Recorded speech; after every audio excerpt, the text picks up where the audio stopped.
It's the Halloween season, the most wonderful time of year where people everywhere can get together and watch scary movies. No doubt a lot of people will be watching Alien, some maybe for the very first time, others revisiting it after countless viewings. It's one of the scariest movies ever made, and no matter how many magazines or websites come out with these lists of best and scariest movies, you can pretty much guarantee Alien will make it somewhere on these lists, and usually pretty high up.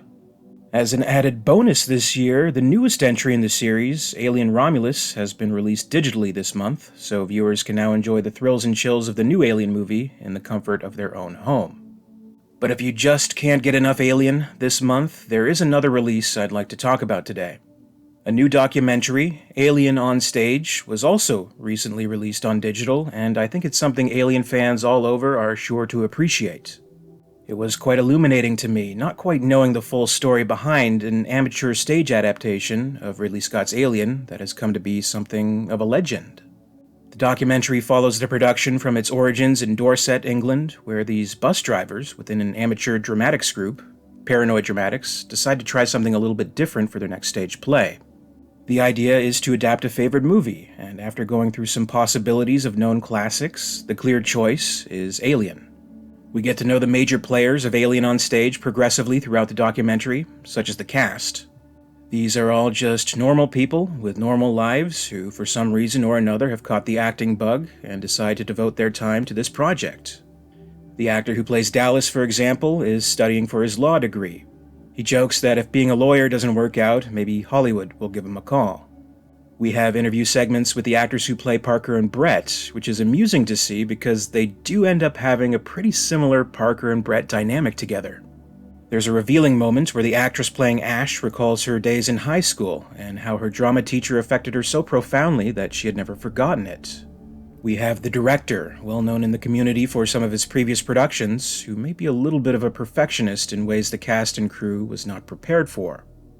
My favorite aspect has to be what we see behind the scenes with all the special effects and costume and set design that was developed. Obviously, they have a shoestring budget, but come up with such simple yet innovative solutions to bring their own versions of what we saw in the 1979 classic to the stage. Amateurish, no doubt, but undeniably charming and wonderfully creative. It shows all the dedication and preparation going into the play at the local theater, where proceeds go to charity, and we see the initial results. When the big night comes, the play is a bomb. Not a lot of people show up. Those who do don't really know what to make of it. And that seems to be that. A little disappointing, though all those involved still stand behind their work, and they enjoyed themselves nonetheless.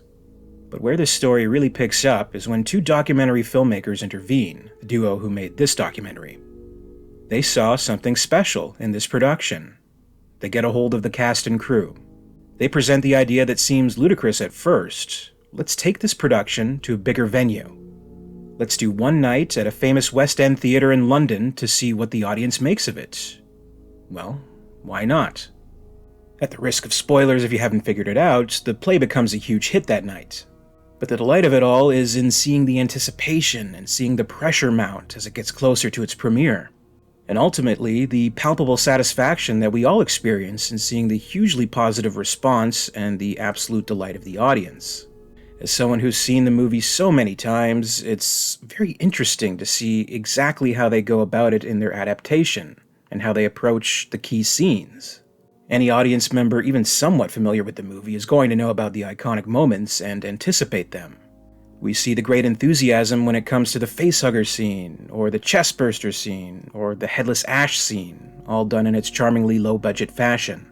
As the documentary covers the show, we get to see parts of the performance itself, and get a peek into everything going on behind the stage.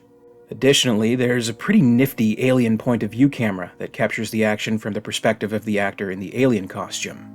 We also see portions where the audience is erupting in joyous laughter and applause, and it's infectious.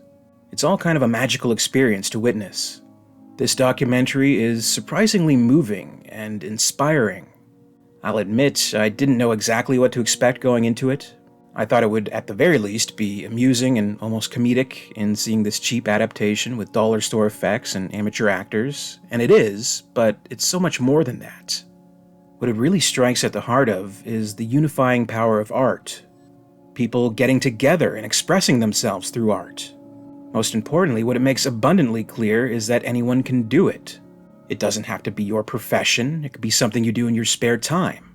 It can be through performance, or through the art behind the scenes in the sets, or costumes, or lighting, or sound. Art is something everyone alive can enjoy in some form or another. It's part of the human experience, and an important one. So if you are able to contribute to art in some way and share it with others, it can be a hugely rewarding experience. I think it's a powerful message, and all the more special for me, being such a huge fan of Ridley Scott's film, that the vessel for this message happens to be Alien. If you're a subscriber to this channel, I'm sure you're a big Alien fan yourself, and I think there's a lot you can take away from this documentary, so I highly recommend it. As I understand, this was made a few years ago, making the circuit around festivals, but it is finally made available for home viewing. It's on digital release now. I got my copy for $10, which was well worth it, and I'm sure it will eventually find its way to a streaming service, so keep an eye out for it. I hope you all have a happy Halloween, and enjoy some scary movies, hopefully including Alien among them. And until next time, this is Alien Theory, signing off.